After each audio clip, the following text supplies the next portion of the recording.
I'm Bryan Johnson. My story is based on your favorite childhood place, the treehouse. Do you remember your favorite place to have fun and relax as a child? You could be there for hours with no one to bother you at all. I don't know what yours was, but my favorite childhood place was my treehouse. Ever since I was 5 years old, I wanted a treehouse. Unlike some kids, I was the lucky one because my father built one for me. It was just how I imagined it. I had to climb up a long, thick ladder to get inside the door. Once I got in, I was in treehouse heaven. I had the "No Girls Allowed" sign hanging right outside the treehouse wall. The windows had the best view. I could see almost the whole neighborhood in the first window. The second window was a direct view of my house. I could see what my mother was cooking in the kitchen. I told my dad this treehouse was a dream come true.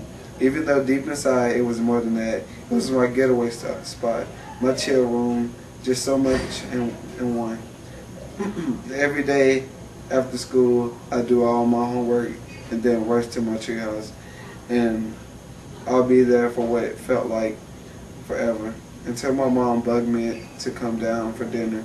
In the treehouse, I would read so many Batman comics. I always picture myself in a Batman costume and saving Gotham City.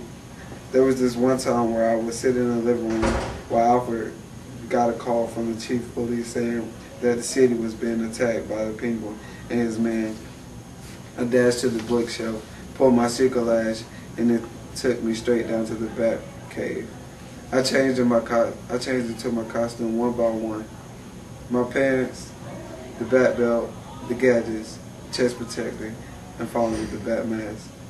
I then got in the Batmobile and drove down to the scene. Minutes later, I saw people scattered all over the place, running and screaming to save their lives. Then, that's when I saw him, the Penguin.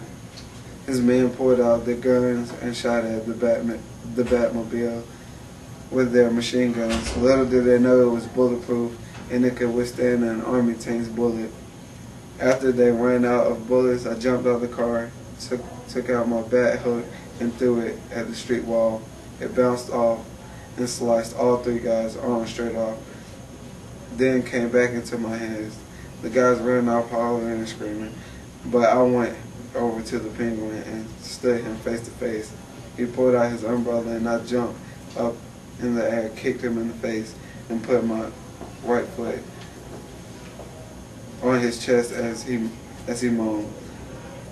I have now defeated the Penguin, and it felt good. The bad thing about it is that was none of this really happened. For some reason, my imagination was so realistic. I could swear to you, I was really there, and all the action really was going on. Then the tragedy happened. I came home one day and did my regular routine, homework, then treehouse.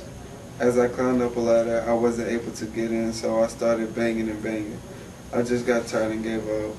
I jumped down and ran into the kitchen where my mom and dad were talking, and I interrupted to say, "The treehouse, it's closed." My dad had then told me that we had to move. There's a house on the other side of town where I can build a treehouse there for you. I couldn't say anything. All I could do was look around. As I looked, I saw the worst vision ever. Boxes all around. There was a Pacific block labeled treehouse. I dropped my head and walked outside with the most miserable look on my face. I looked up as the cold rain started to pour upon my face. I had a glare, and it was the end of me and the treehouse adventures.